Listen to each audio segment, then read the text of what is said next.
అనేక కళలతోని తెలంగాణ రాష్ట్రం తెచ్చుకున్నాం. మనం తెచ్చుకున్నాక 10 సంవత్సరాల్లో కొంత మేరకు పని చేసుకోగలిగినాం.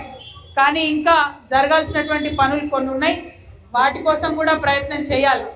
అనుకున్నవన్నీ ఇంకా జరగలేదు. వాటి కోసం ఖచ్చితంగా ప్రయత్నం చేయాలి. అయితే ఆనాడు బీఆర్ఎస్ గవర్నమెంట్లో కొంత పని జరిగితే ఇప్పుడు కాంగ్రెస్ వచ్చినాక మరీ దారుణమైన పరిస్థితి అయిపోయింది. ఎంత దారుణమైన పరిస్థితి ఉందంటే ఏదో నమ్మి నార వస్తే మొత్తం పుచ్చుపురుగులైనట్టున్న పరిస్థితి ఉన్నది. ఈ పెన్షన్ పెంచుతాం 2000 నుంచి 4000 అంటే ఓట్లేస్తే ఉన్న కాడికి మొత్తానికే పోయినటువంటి పరిస్థితి ఉన్నది. ఆనాడు బాగా మాట్లాడింది, ఒక రేషన్ కార్డు ఇస్తలేరు, మీరు ఒక ఈ పెన్షన్ ఇస్తలేరు, ఆ పెన్షన్ ఇస్తలేరు.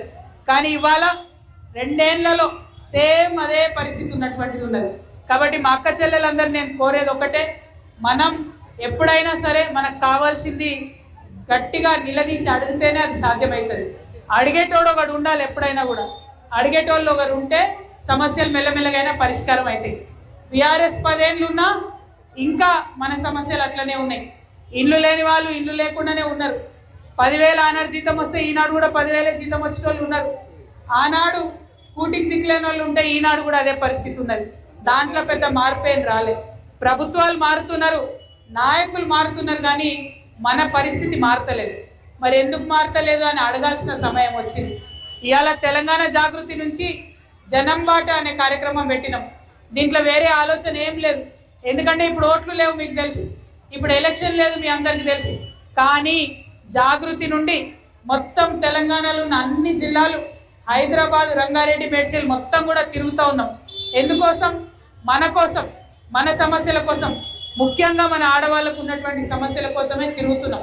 ఎందుకంటే నిలబడి ఒకరు అడగాలి, పెన్షన్ ఎందుకు ఇస్తలేరు, రేషన్ కార్డు ఎందుకు ఇస్తలేరు, భర్త చనిపోయిన వాళ్ళకు కనీసం పెన్షన్ ఇయ్యరా, ఇటువంటి ప్రశ్న అడిగే వాళ్ళు ఒకరు ఉండాలి.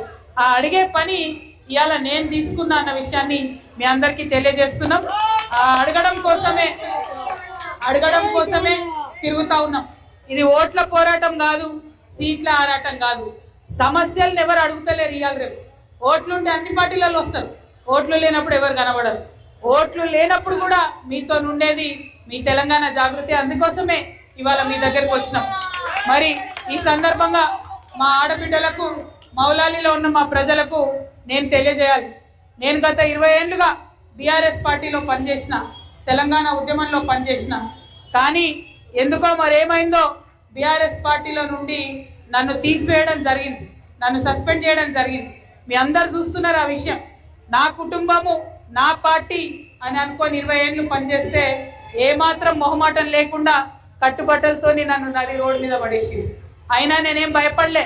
నేను ఒకటే అనుకున్నా, ఆనాడు తెలంగాణ ఉద్యమంలో నడి రోడ్డు మీద ఉండే పని చేసినాం, మళ్ళా కొత్త ఉద్యమం చేస్తాం, మా ఆడబిడ్డల హక్కుల కోసం చేస్తాం, మా పేదవాళ్ళ హక్కుల కోసం చేస్తాం, మాకు రావాల్సిన ఇండ్ల కోసం చేస్తాం, మా పిల్లల కోసం రావాల్సిన ఉద్యోగాల కోసం చేస్తాం. అందుకే ముందుకొచ్చి ఇవాళ పనిచేస్తా ఉన్నా. చాలా మంది అన్నారు, మరి అంత పెద్ద పార్టీ నీడలేదు, ఏం చేస్తావు నువ్వు అని అన్నారు.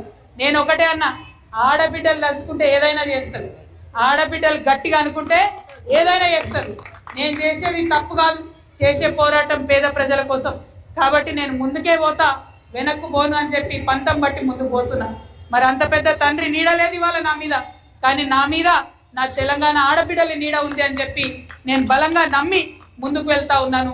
మరి మీ అందరికీ నేను నమస్కారం చేసి కోరేది ఒకటే, 10 ఏళ్లలో జరిగింది కొంత పని, జరగని పనులు కూడా చాలా ఉన్నాయి. తెలంగాణ ఉద్యమంలో మీ అందరికీ తెలుసు, 1200 మంది బిడ్డలు చచ్చిపోతే వాళ్ళ పాడలు మోసడం మేము తెలంగాణ వచ్చింది. కానీ అందులో 540 మందికి మాత్రమే మనం గుర్తించి వాళ్ళ ఇంటికి ₹1 ఇచ్చినాం, ఉద్యోగం ఇచ్చినాం. మరి మిగతా వాళ్ళ సంగతి ఏంటి? తెలంగాణ ఉద్యమం కోసం ఆస్తులు అమ్ముకున్న వాళ్ళు ఎంతోమంది ఉన్నారు, కానీ కనీసం వాళ్ళకు వార్డు మెంబర్ రాని వాళ్ళు కూడా ఇవాళ వరకు కూడా ఉన్నారు. ఇది పదవుల విషయం కాదు, పేదవాళ్ళ విషయం. పెద్దవాళ్ళకు కాకుండా పేదవాళ్ళ కోసం పనిచేయాలనే పంతంతో తెలంగాణ జాగృతి ముందుకు వస్తుంది.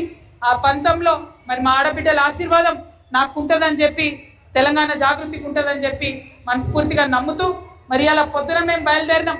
ఇవాళ మేడ్చల్ మల్కాజ్గిరి జనంబాట యాత్ర ఉంటే ఏం చేసినాం? పొద్దునుండి పోయి చెరువు చూసినాం.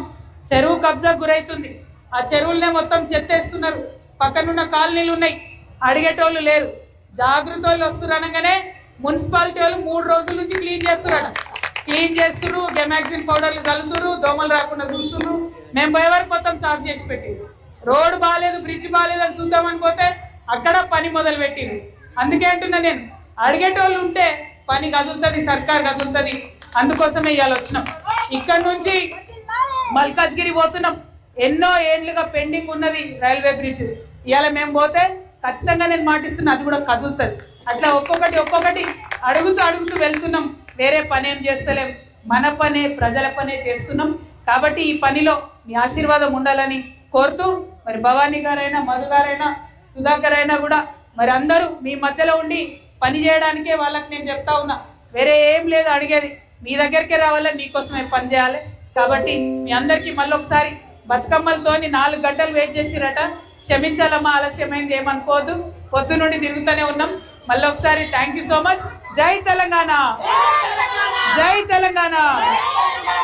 ఇంకొక మాట అడగాలి, ఇక్కడ మీరందరూ ఆర్పీలు, మిఓఏలు, గ్రూప్లలో పనిచేసే మహిళలు ఉన్నారని చెప్తున్నారు.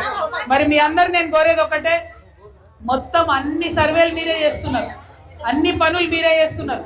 కానీ జీతాలు మాత్రం ఆర్పీలకు పెంచడం లేదు. ఆర్పీల జీతాలు పెంచాలని చెప్పి నేను డిమాండ్ చేస్తా ఉన్నాను. అట్లనే ఎట్లయితే ఊర్లలో బతుకమ్మ చీరలు ఇచ్చిండ్రో, ఎన్నికలు అయిపోగానే హైదరాబాద్ లో మహిళలందరికీ కూడా బతుకమ్మ చీరలు ఇవ్వాలి. అదే విధంగా గ్రూప్లలో ఉన్న మహిళలకే కాదు, గ్రూప్లలో లేని వాళ్ళకు కూడా చీరలు ఇవ్వాలని చెప్పి నేను డిమాండ్ చేస్తున్నాను. మరి ఈ డిమాండ్లు ఇట్లాంటి